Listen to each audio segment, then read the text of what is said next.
अस्सलाम वालेकुम व्यूवर्स, कैसे हैं आप। व्यूवर्स, मेरा आज का टॉपिक बहुत ही धमाल का है। ये गड़बड़ है बाबा। कल इंसाफ ऐसे हो रहा है चुटकियों में, मतलब अगर ऐसे आप किसी के साथ बुरा करो, ऐसे आपके साथ वैसा ही हो जाएगा जैसा आपने किया होगा। तू समझा? व्यूवर्स, समझ तो आप गए ही होंगे मैंने किस टॉपिक की बात की है। हमारी यूट्यूब की, हमारी पाकिस्तान की हिस्ट्री में कभी भी ऐसा नहीं हुआ कि किसी भी यूट्यूबर के इतनी स्पीड के साथ जो हैं सब्सक्राइबर्स गिर गए हों, कम हो गए हों लाखों के हिसाब से। तो एग्जैक्टली ये हुआ है हमारे डकी भाई के साथ, क्योंकि उन्होंने किसी के साथ कुछ ऐसा किया था जो आज उनके साथ हो चुका है। सबसे अलग, सबसे असली। व्यूवर्स, कुछ ऐसे हमारे जो हैं फैमिली व्लॉगर्स हैं, जिस तरह हमारे रजब भट्ट हो गए, जिस तरह हमारे डक्की भाई हो गए, जिन लोगों को हमारी जो यूथ है, जिन लोगों का टारगेट हमारी यूथ को अपने काबू में करना है, अपने पीछे भगाना है, जो कि हमारी यूथ भाग रही है। ठीक है, हमारे जो बच्चे हैं, हमारे एल्डर्स हैं, बहुत शौक से उन लोगों को देखते हैं। वो लोग हो चुके हैं एक्सपोज, मौका मिले कभी कभी, क्योंकि उन लोगों ने सो कॉल्ड अपने कोर्सेज लॉन्च करने स्टार्ट कर दिए थे। मतलब वो लोगों को सिखाना चाह रहे थे कि एक्चुअली में वर्क किस तरह किया जाता है और आप लोग हमारी तरह बड़े बड़े यूट्यूबर्स किस तरह बन सकते हैं। रियली ये गड़बड़ है बाबा। जिन लोगों ने खुद व्लॉगिंग से तरक्की हासिल की है और लक ने साथ दिया, तो आज वो इस मुकाम पर हैं। वो लोग सिखाएंगे, कोर्सेज देंगे। समझ में नहीं आता। उन लोगों ने और भी इस तरह के बड़े बड़े काम किए हैं। जिस तरह के 7 साल पहले उन लोगों ने शाम इद्रीस नाम का जो भाई है, उसको उन लोगों ने बहुत ज़्यादा टॉर्चर किया था, टारगेट किया था। तो एग्जैक्टली जो उसके साथ ये डकी भाई ने किया था 7 साल पहले, आज वो स्टोरी रिवाइज होके वहीं पर आकर दी एंड हो रही है। मतलब कि इसने एग्जैक्टली किया क्या क्या था, ये मैं आपको बताती हूँ। ये वीडियो मैं उन पेरेंट्स के लिए बना रही हूँ जिनके जो बच्चे हैं वो यूट्यूबर्स जो हैं, जितने भी फैमिली व्लॉगर्स हैं, इन लोगों के वीडियोस को बड़े शौक से देखते हैं और इनके जो व्लॉग्स आते हैं उनका वेट करते हैं और फिर उन लोगों को बड़े शौक से देखते हैं। और फिर आने वाले वक्त में वो लोग चाह रहे हैं कि वो लोग भी व्लॉगिंग करें और फैमिली व्लॉगिंग करें, अपनी माओं को, अपनी बहनों को दिखाएं। हमारे भी बच्चे हैं, मेरे भी बच्चे हैं। ये लोग आज अगर व्लॉग्स देखते हैं तो कल को ये लोग कहेंगे कि हम लोगों ने भी व्लॉगिंग करनी है, हम लोगों को भी मोबाइल चाहिए, हम लोगों ने भी डक्की भाई या रजब भट्ट और भी जितने बड़े बड़े यूट्यूबर्स हैं उन लोगों की तरह हम लोग भी बन जाएंगे या कुछ भी इस तरह का। तो ये लोग बने या ना बने, मगर हमारी यूथ हो रही है, हमारे बच्चों के माइंड ख़राब हो रहे हैं। उन लोगों को, अपने बच्चों को बचाने के लिए आप लोगों को इस चीज़ का बाइकआउट करना होगा। और सिर्फ अनसब्सक्राइब करने से काम नहीं चलेगा, आप लोगों को इनको छोड़ना, देखना ही बंद करना होगा। आप लोगों को इनको देखना बिल्कुल छोड़ देना होगा। ठीक है। एग्जैक्टली ये जो है डकी भाई, इसने किया कुछ इस तरह से था। ये 2017 की बात है।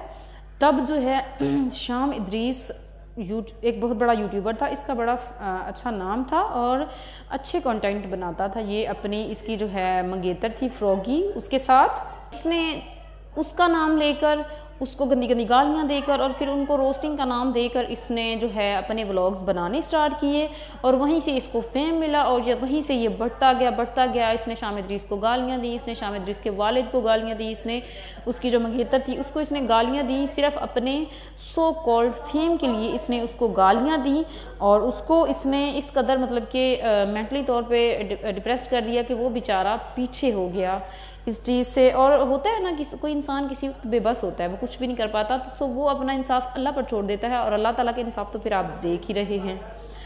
इसने बहुत ही घटिया अल्फाज बोले उसको, इसने उसको गालियाँ दी, इसने उसको इंतहाई गंदे अल्फाज बोले, जो कि अगर आप लोगों के लिए या फिर वो हमारे लिए या हमारी फैमिलीज़ के लिए, हमारे वालिद के लिए या फिर हमारी मंगेतर या वाइफ के लिए बोले जाएँ तो हम लोग कभी भी बर्दाश्त ना करें।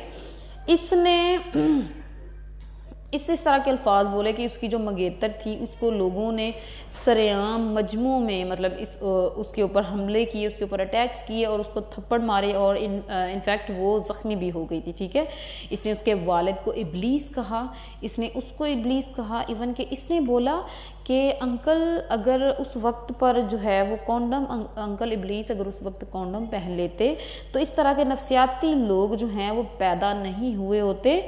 तो ये जिनको नफसियाती कहता था और तो जिन लोगों को ये नफसियाती कहता था तो इसने उन लोगों के ही बाद में नक्शे कदम पर चलकर बल्कि उनसे गंदे तरीके से, उनसे वल्गर तरीके से ये इसने अपनी फैमिलीज़ को दिखाया है और आप लोगों ने अपने व्लॉग्स में देखा है।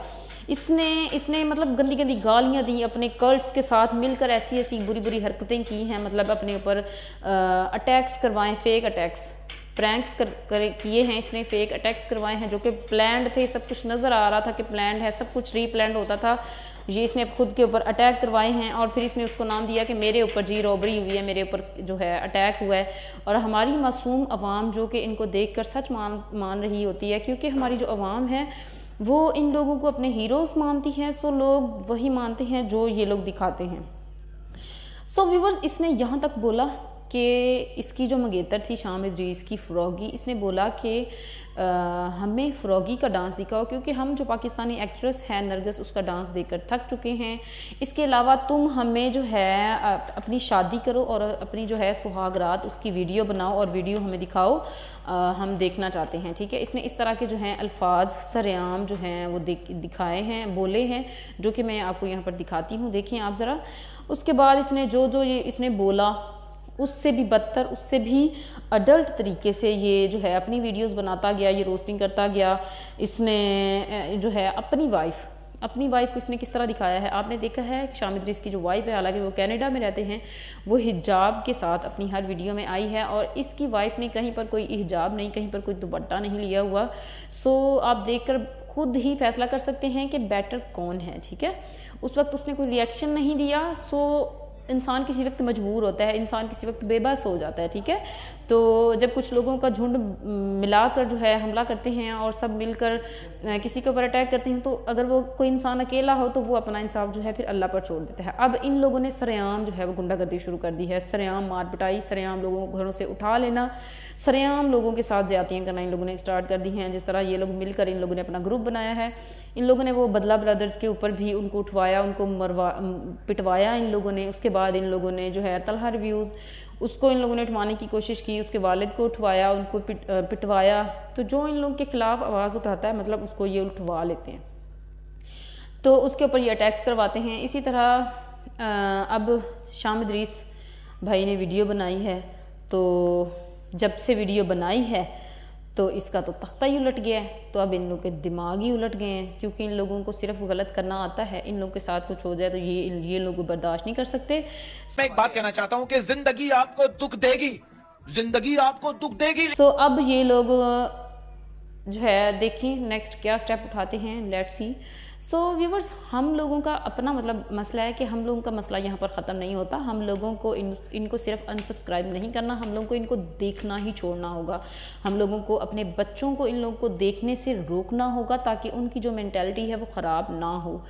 इन लोगों ने लोगों के दिमागों के साथ खेलना जो है खेला है।